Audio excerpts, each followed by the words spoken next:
Nós temos a Jennifer Griffin no Pentágono. Podemos colocá-la no ar e conversar sobre o que estamos ouvindo de fontes militares? Sim. Jennifer Griffin está ao vivo no Pentágono. Vamos chamar a Jennifer. Jennifer, acabamos de receber a notícia, obviamente com o anúncio do presidente, como isso está se desenrolando.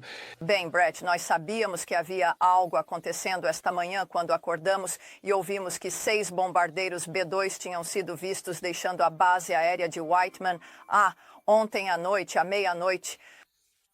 E então nos disseram que esses aviões estavam indo em direção a Guam. Agora, de Guam até o Irã, seria um voo de 18 horas. Então, é provável que tenha sido um outro grupo de bombardeiros B-2 que foi usado para bombardear os alvos, os 3 alvos que o presidente mencionou hoje à noite no Truth Social, que são o complexo de Fordow, que temos acompanhado durante toda a semana, que é o principal e enorme centro conhecido como o coração ou a joia da coroa do programa nuclear do Irã. Ele fica embaixo daquela montanha logo fora de Qom, que fica a 2 horas ao sul de Teherã. Entendemos que esse complexo foi bombardeado por aqueles bombardeiros B-2 dos US esta noite. Também Isfahan, assim como Natanz. Natanz tinha outra instalação subterrânea. Lembre-se, antes de Fordow ser construído em 2006, Natanz era o principal local de enriquecimento. Ela também foi construída no subsolo. Jatos israelenses vinham tentando atingir esse local na última semana, mas não conseguiram penetrar no subsolo. Então, aqueles bombardeiros B-2 do EUAO que decolaram da base aérea de Whiteman, no Missouri, eles provavelmente destruíram essa instalação subterrânea. Natanz é interessante. E lembre-se, Brett, foi o local do vírus Stuxnet, o ataque cibernético, aquelas centrífugas, anos atrás. Mas novamente, ela estava funcionando novamente e o que me surpreende esta noite é que o presidente anunciou que não foi apenas um local, mas 3 locais subterrâneos e locais dentro do programa nuclear do Irã que foram atingidos pela Força Aérea dos Epuras esta noite. E realmente é algo. Vamos voltar para aquela Truth Social e, eventualmente, o sala de controle, se pudermos colocar na tela, só para que todos possam ver. O fato de que isso... Primeiro de tudo, esse anúncio vem do Truth Social. Este é um presidente que já fez muitos anúncios, grandes anúncios pelo Truth Social, e este é o maior de todos, provavelmente a maior decisão dele. O ataque concluído, muito bem sucedido. Há 3 instalações nucleares, como você disse, Fordow, Natanz e Isfahan, sendo bem específico aí. E a carga, ele diz que uma carga completa de bombas foi lançada no principal alvo, Fordow. Isso sugere, Jennifer, como vínhamos dizendo há vários dias, que eles podem ter feito várias investidas em Fordow, considerando que os especialistas estavam dizendo que apenas uma provavelmente não teria atingido o núcleo daquela instalação. Bem, lembre-se, Brett, temos noticiado nos últimos dias que Fordow é interessante porque possui 2 pontos de entrada. E fomos informados por especialistas que acompanham o planejamento desse tipo de ataque há muito tempo que seriam necessárias, pelo menos 2 bombas dos B-2, aquelas MOPs, as penetradoras de ordnance maciça. Essas são bombas de 30 mil libras e cada B-2 pode carregar 2 delas. Normalmente o que acontece é que uma das MOPs, as bombas de 30 mil libras para destruir bunkers, é lançada. Ela entra em um buraco que tem um raio de cerca de 7,5 metros, segundo me disseram, e então a segunda bomba é lançada no mesmo buraco. Então, primeiro, essa bomba de 13.500 quilos para destruir bunkers vai descer cerca de 60 metros, explodir e abrir caminho para a segunda bomba, que cai exatamente nesse mesmo buraco de 7,5 metros de raio. E, claro, as pessoas estão ligando agora, então só um momento. E o que é interessante sobre isso, Brett, é que você teria que ter pelo menos 2 B-2, mas eu acredito que provavelmente era um grupo de 6 B-2 que estariam voando. Cada um deles tinha 2 MOPs, penetradores de ordnance maciça a bordo na época, e eles teriam atingido ambas as entradas em Fordow. o presidente dizendo que que todo o pacote foi atingido, isso é significativo porque significa, como você disse, que provavelmente seriam múltiplas passagens e várias bombas lançadas ali. Então, enquanto nos preparamos, lembre-se, eles estão, vamos ver, 7 horas à frente, e essa teria sido a janela para realizar isso. O presidente novamente dizendo que foi muito bem sucedido em 3 locais diferentes.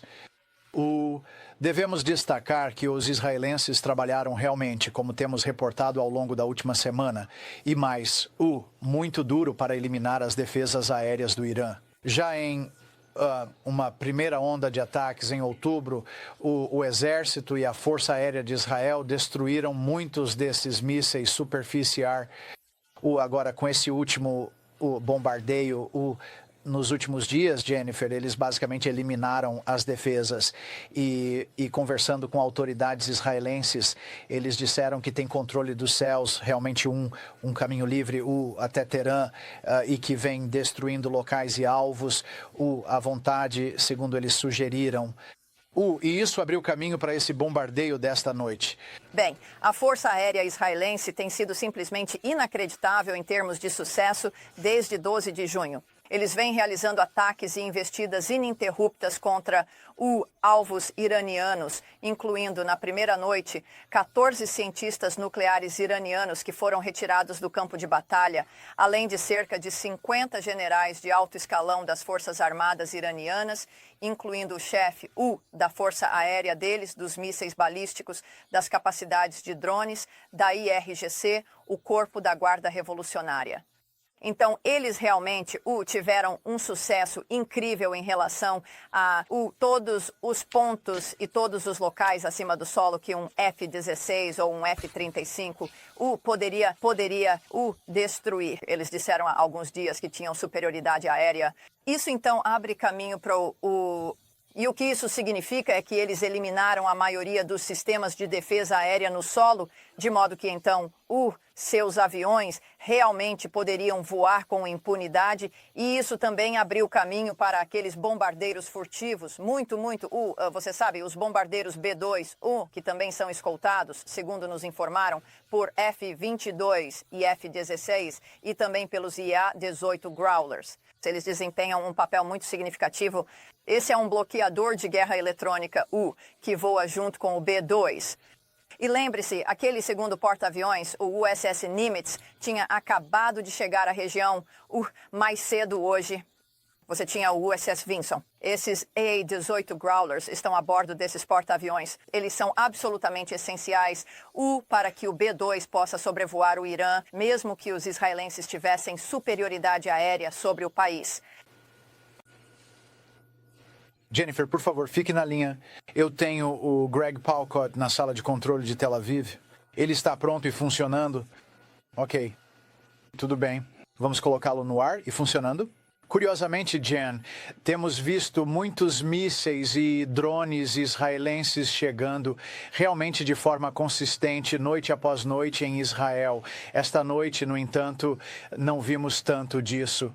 Houve alguns alertas, mas não o mesmo volume de ataques que ouvimos nos últimos dias. Além de neutralizar os mísseis terra-ar e abrir caminho para a capacidade de atingir alvos dentro do Irã, eles também conseguiram eliminar muitos locais de lançamento de mísseis e lugares que representavam ameaças de mísseis disparados a partir do Irã. Há até mesmo a percepção de que eles estavam destruindo os caminhões que transportavam os mísseis, tamanha a precisão dos ataques do exército israelense. Você tem noticiado sobre isso nos últimos dias? É realmente extraordinário, porque quando isso começou, os israelenses estimavam que os iranianos tinham cerca de 100 lançadores móveis de mísseis balísticos.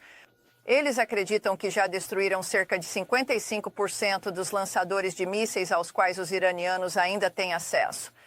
Os iranianos já gastaram uma boa parte, uma quantidade considerável do seu estoque de mísseis. Eles tinham, eu acho, cerca de 3.000 mísseis balísticos quando isso começou, talvez entre 1.000 e 2.000 que poderiam alcançar Israel, e acredito que já dispararam cerca de 500.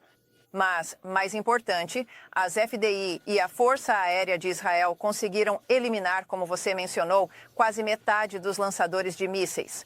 Então, a cada noite temos visto cada vez menos mísseis balísticos sendo disparados contra Israel. Todos os drones que foram lançados contra Israel foram abatidos. Entendemos que pilotos israelenses, junto com pilotos de caça americanos, têm derrubado esses drones todas as noites. Então, pilotos americanos também têm ajudado, assim como os destroyers da Marinha do Seikio. As 5 destroyers da Marinha do Seikio no Mediterrâneo Oriental, ao largo da costa de Israel, que têm usado seus sistemas de defesa Aegis para abater mísseis balísticos sobre Israel. Portanto, os EUAI têm estado muito envolvidos juntamente com soldados americanos que estão em solo.